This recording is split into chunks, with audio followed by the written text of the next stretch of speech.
Okay, so I'm making this video to kind of talk about the whole area of sleep paralysis, and some people believe it's linked to alien abductions and shadow people and things like that. And after actually last night this happened to me, which is why I started doing a bunch of reading and research and watching all these testimonials and videos today. And I originally wasn't going to make a video. I just kind of wanted to get a taste of what other people had to say and their opinions on it and things like that. And after watching it all, I figured I should just make a video and post it up here in case other people experienced it, and maybe they had more to their experience than what they can find on YouTube or whatever. I don't know. But well, last night I was sleeping by myself, and I was starting to fall asleep. I looked at the time. It was around 12:10 in the morning.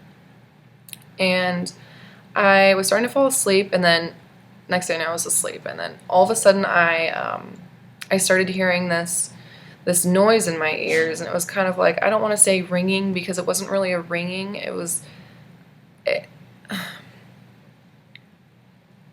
kind of like a womp womp womp sound. I don't know. It was really weird. It just kind of reminded me of, I don't know, how some kind of machine would sound or something. It was really weird. And I started hearing it, and so it started getting louder and louder and louder. And then the louder it got, I realized, like, okay, I need to wake up. And then once I realized that, I couldn't move, and my whole body was just frozen. I didn't feel a pressure on my body. Nothing was working. I couldn't move.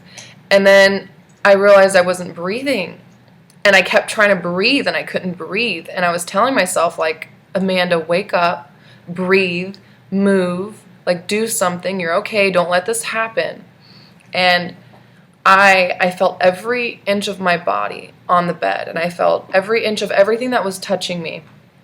And then I felt this presence, and I didn't know whether it was over me, beside me, or anything. I just felt this presence. And then I felt like the breath was getting sucked out of me. Like, no matter how hard I tried to inhale and breathe, I couldn't. And then finally I snap out of it, and I wake up, and I sit up really fast, and I look to the left of me, and then all of a sudden, like, I just see this shadow figure. And it wasn't a tall one. It didn't look human. It didn't look like anything. It just looked like a shadow, and it was maybe, I don't know, off my bed's like here, and it was maybe this high off my bed. And it was just like this oval shadow type thing. And I freak out and I jump back, but then I realize, like, it's probably my dog. And then I, like, look to see where my dogs are, and they're sleeping on the ground, like, right beside, on the other side of my bed. So then my heart, like, freezes, and I look back over, and then the shadow figure just shoots up to the ceiling. And I'm telling myself, like, leave, leave, leave, leave, leave. And then it just goes through the ceiling, and it's gone. So I'm freaking out because never have I had anything like that happen to me before. But I have had the whole sleep paralysis happen to me maybe 3 or 4 other times. It started when I was 18, and I'm now 21. Oh yeah, but when I woke up, it was around 12:30. So it was all within, a span of 20 minutes. This all happened, and I called one of my friends, and of course, like, a lot of people don't believe in this stuff. They think it's a medical condition, sleep paralysis or sleep apnea, or linked to anxiety. And I've had people tell me, like, oh, it's anxiety, but I don't have anxiety, and I know I don't. And I know it was different because I saw it, like, clear as day.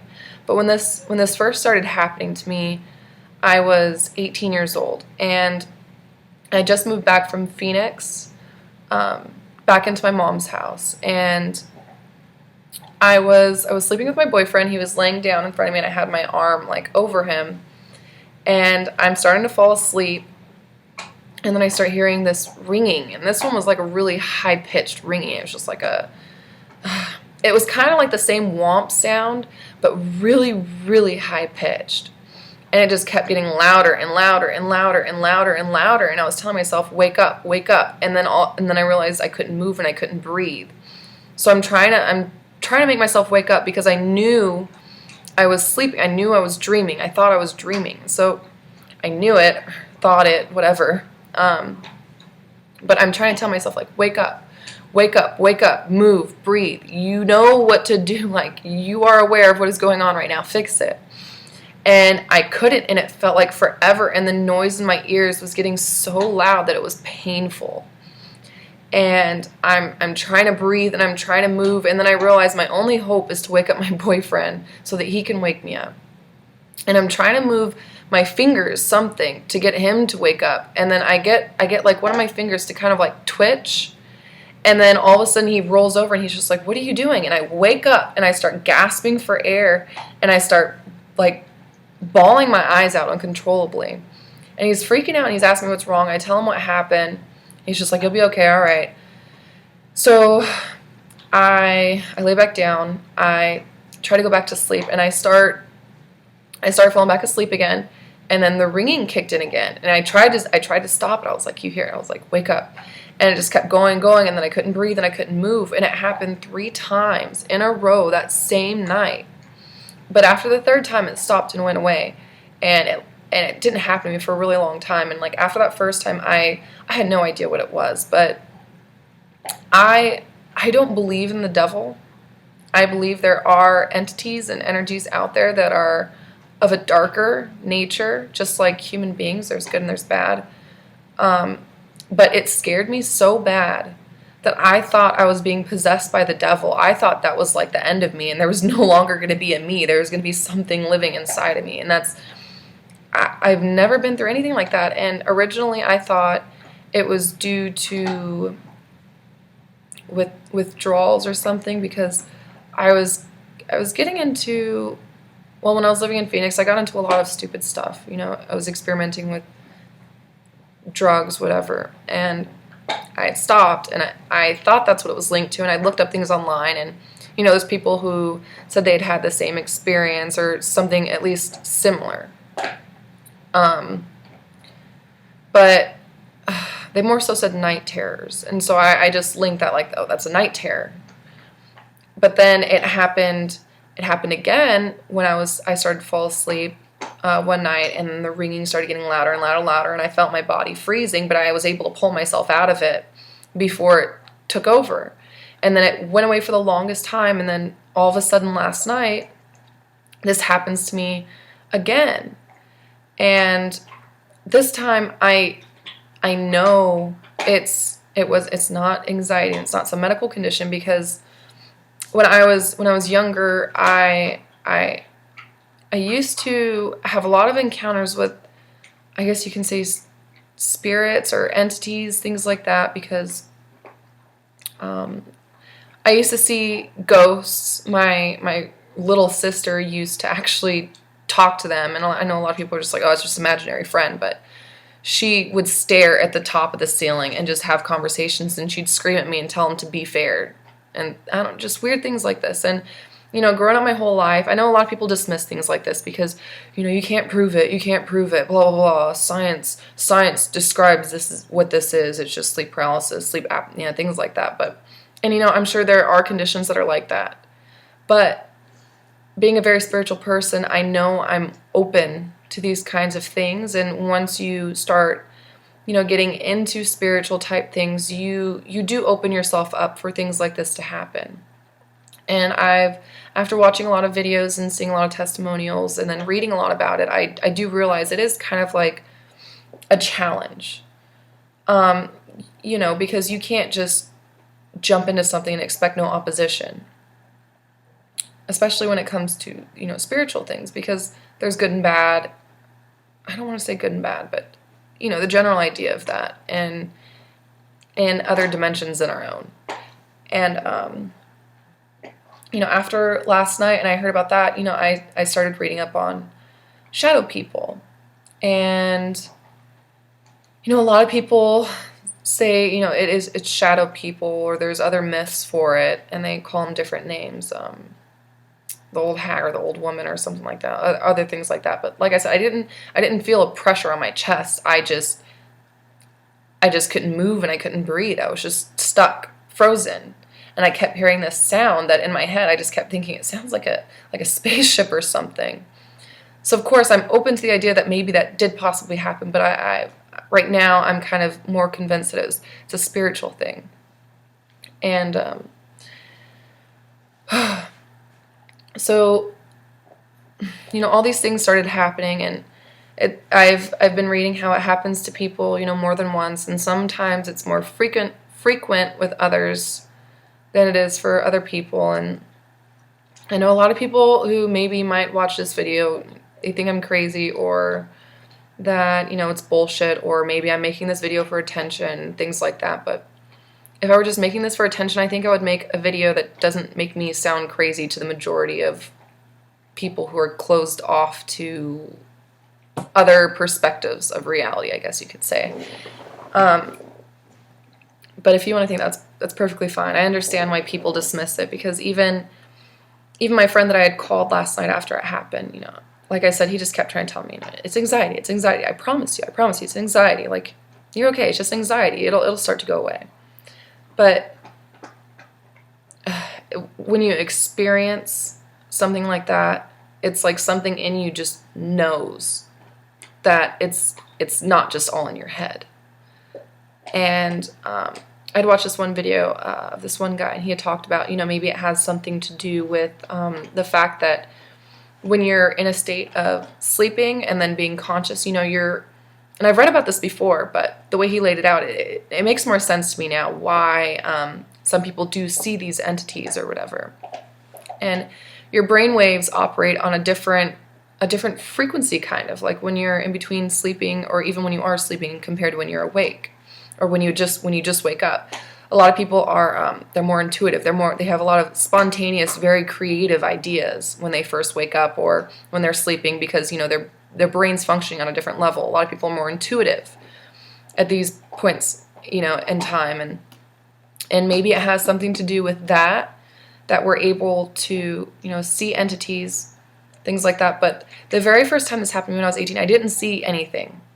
And the time that happened after that, I didn't see anything. It was just, and I wasn't dreaming. I didn't see anything in my dream. It was just this extreme darkness. It was just like this blackness, and I felt like it was just sucking the air out of me. But I didn't see any figures when I woke up. There wasn't anything there.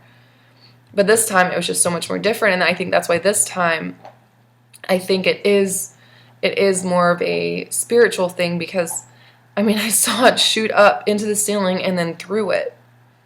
And I know I'm not crazy. I know people say people like scientists and doctors and things like that who study things like this, they talk about how, you know, some people experience hallucinations, but when it comes to sciences and, you know, medical science and things like that, when they don't understand something and when they can't explain it, they just find a way to define it in a medical or more physical term to, I guess, make it understandable to other people. But, you know, when you're open to these things, and like I said, when you go through it, it's not just a hallucination. And I'm a firm believer in the fact that I think there are a lot of people in mental institutions who actually really do just see things that we can't see, because they are more spiritually evolved to a level that we haven't reached. And because no one understands them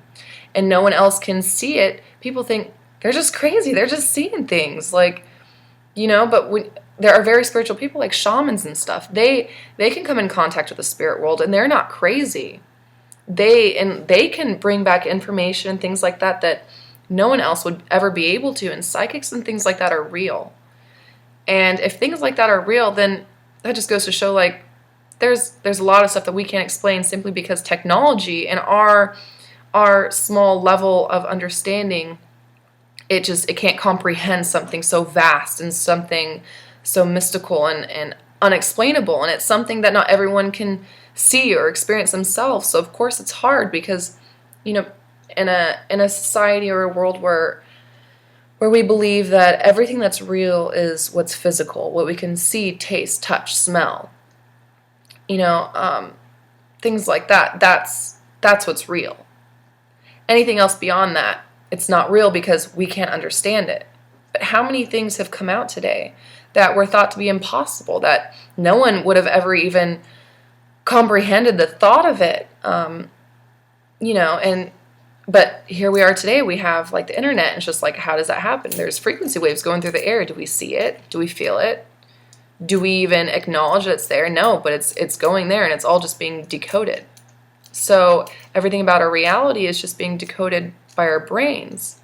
And when you're being taught that everything that's real is only what's physical, of course it's easy for people to dismiss experiences like this, whether it be spiritual, mystical, whatever. It's easy for people to dismiss it because, you know, if you don't understand something, you dismiss it. But, you know, even with the human DNA, there's over 90% of it is termed junk DNA. And they call it that because they don't know what it does. They can't decode it to figure out what it does or what it's even responsible for. So they say it's junk DNA, and, you know, originally they said it didn't do anything. And I think I heard something like there's a new study out where they started to decode more of it, but they still don't know exactly what it does. So they term it junk DNA.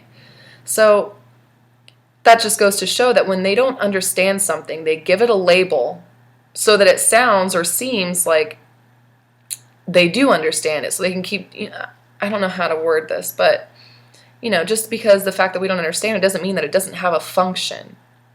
And I think it's the same thing with, you know, experiences like this where things are spiritual or mystical, whatever. It's just, I feel like it isn't widely understood, but it's very common for a lot of people to go through these types of experiences.